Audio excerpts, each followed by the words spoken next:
I'm here in Kiev, the capital of Ukraine, where last November protesters took to the streets in response to President Viktor Yanukovych's last-minute backing out of a free trade agreement with the European Union. I'm on my way to interview Elena Besedina at the Kiev School of Economics, who should be able to give us some insight into the recent economic activities, including the signing of the deep and comprehensive free trade agreement with the European Union. My name is Elena Besaedina and I'm assistant professor at Kiev School of Economics. Thank you.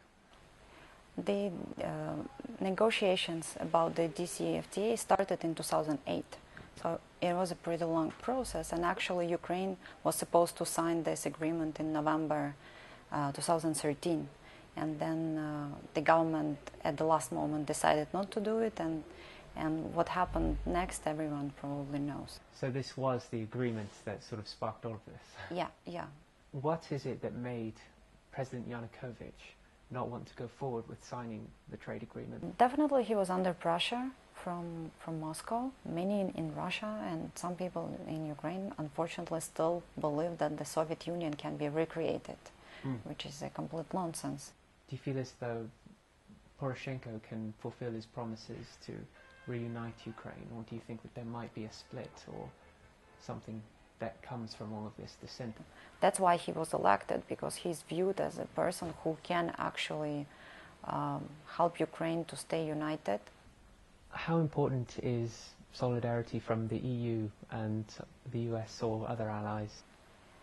Definitely the support of the EU and the United States was very important for us.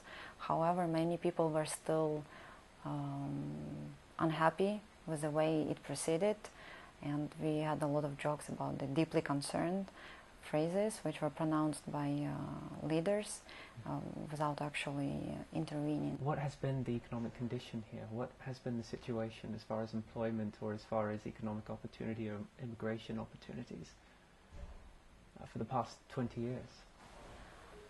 Ukrainian economy was in very big downturn in the 90s after the collapse of the Soviet Union, and the economy started to grow in 2000, and since then, before the global crisis in 2008, Ukrainian economy was actually doing quite well, but this was a little bit misleading because still the sectors which were developing were not the high value-added sectors. In what ways is Ukraine not fully modernized? Where does it have catching up to do? The manufacturing is still in heavy industry a lot. There is a lot of... Leftover from Soviet days. Yeah, it's very energy inefficient. That's why Ukraine consumes so much gas, and now it becomes even a bigger problem. More dependent on Russian Yes, more gas. dependence, higher prices, instability. Do you think many Ukrainians are interested in becoming a European Union state? Probably half of the country would like to be a member. However, many people do not understand what membership means. So for many people, it's still kind of freedom to travel, freedom to work where they want. However, the EU membership is not only that. Is there a fear that maybe a lot of talent will leave Ukraine if they became an EU member state? Actually, this trend is now, and I think people are leaving country, especially young people, because they don't see their future here. If Ukraine will be developing, will be a modernized, democratic society, I think actually people will stay.